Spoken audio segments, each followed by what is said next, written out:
me tell you something you already know. The world ain't all sunshine and rainbows. It's a very mean and nasty place, and I don't care how tough you are, it will beat you to your knees and keep you there permanently if you let it.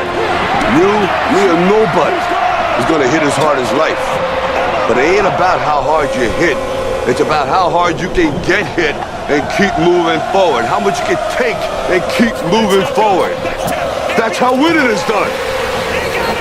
Now, if you know what you're worth, then go out and get what you're worth. But you gotta be willing to take the hits and not pointing fingers saying you ain't where you want to be because of him or her or anybody. Cowards do that, and that ain't you. You're better than that.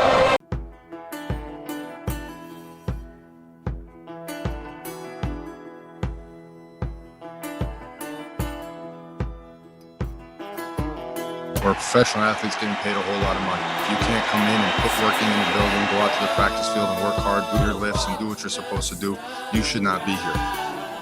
This is a job. We're getting paid a whole lot of money. There are a lot of people that watch us and invest their time and their money into buying our jerseys and buying a whole bunch of, and they care about it. They care every single week. We're in week 16 and we're 4-11. And there's fans that watch this game, that show up to the stadium, that put in time and energy and effort and care about this. So if you can't go out, you can't work out, you can't show up, you can't practice, you can't walk throughout the win, you shouldn't be here. There's nothing like coming into the bank and playing in front of these fans.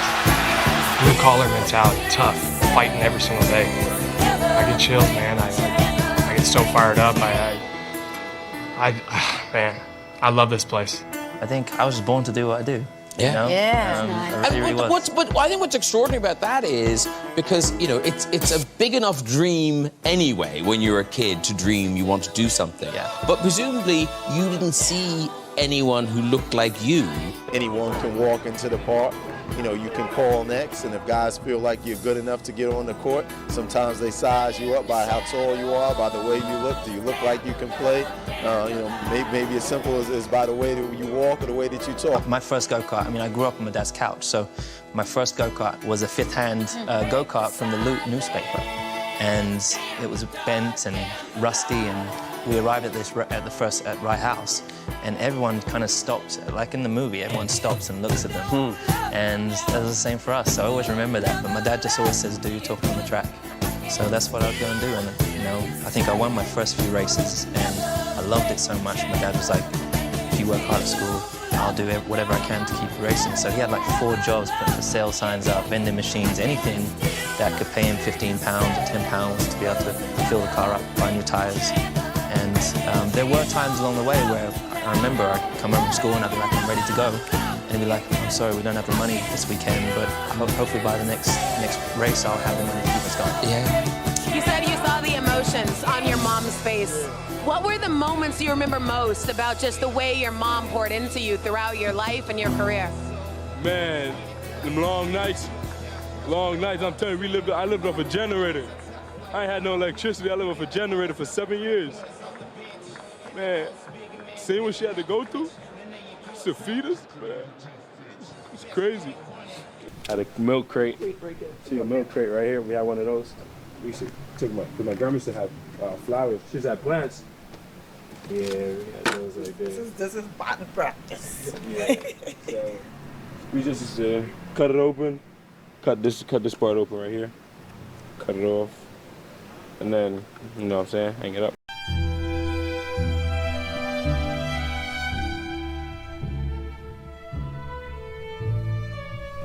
He may look like your average 2-year-old, but his golf swing is a smash hit. Oh, that was a good one.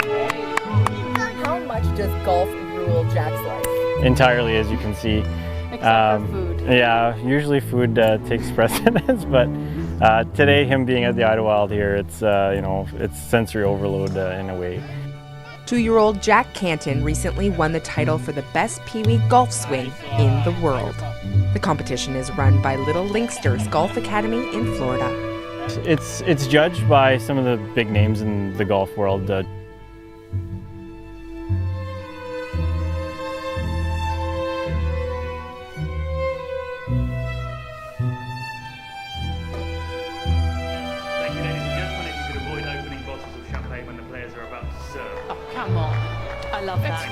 It's the most Wimbledon warning you've ever heard.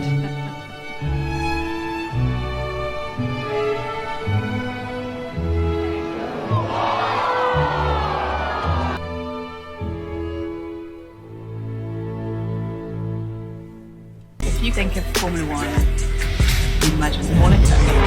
Just make that lane switch. That's your side. It's the Formula One lifestyle.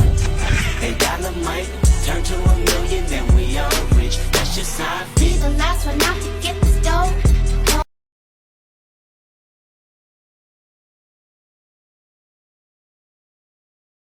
I was not always this strong guy you see. I went through a lot of hard times in my life to get here today. All I wanted to be was an uncommon man. In my whole life, I was not that. Much worse than that.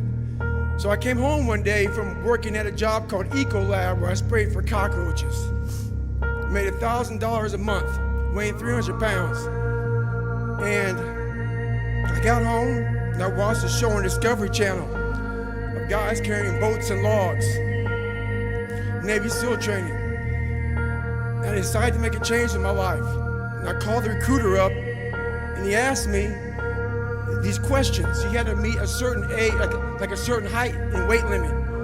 I was 6'1" and 300 pounds. He laughed at me.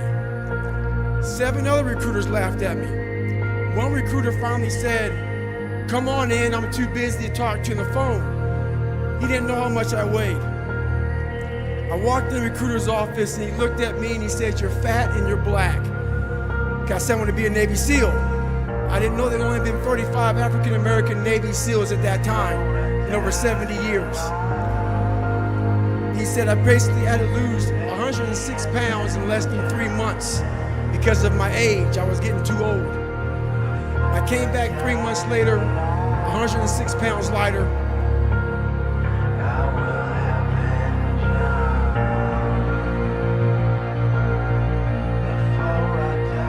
That's you, buddy. Come on, 23. Come on, 24. One more, David. One more. Carry the boats. You're gonna do it. You're gonna do it. You're gonna do it. You did it. Yeah. I would like to know when you're in that moment failing and you have to keep going, what do you say to yourself? What if? A lot of times I'll be in a 200-mile run or something like that, and I'm all jacked up. Body's broken, mind's broken, spirit's broken. I started to say, what if I can pull this off? When I first walked into the Navy SEAL recruiter's office, he looked at me and said, there's only been 35 African Americans in 70 years make it through. You know what I said to myself?